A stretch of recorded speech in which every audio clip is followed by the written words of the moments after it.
No. No, nosaltres mai.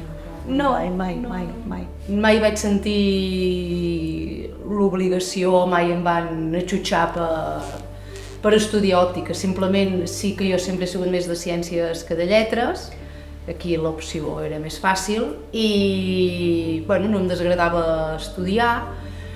Bueno, jo sempre dic que vaig néixer amb una òptica perquè el pont 28 I els estius també ajudaves a posar líquids aquí dalt. Sí, era petita i ja ajudava i l'òptica comunicava amb la casa, directe.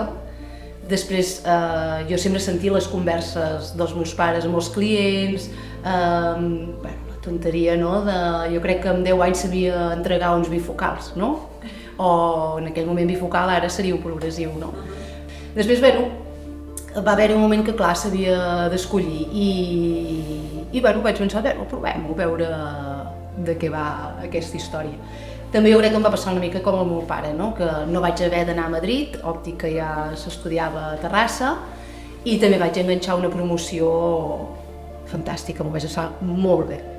I també conservo molts amics encara de la carrera, i bueno, ja vaig començar a fer pràctiques a Barcelona i bueno, vaig veure que era un món que sí, que m'agradava, amb el privilegi, però sobretot de poder tenir una òptica a casa, no? De dir, bueno, doncs, faré l'època de pràctiques a Barcelona, però després tinc la sort, no? de poder anar a una òptica que m'agrada la filosofia que té, principalment, que això també haguéssim pogut xocar i no hem xocat.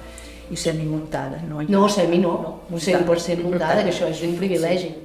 Per tant, bueno, va ser fàcil i em va agradar. Vull dir que després vaig tornar a Torelló.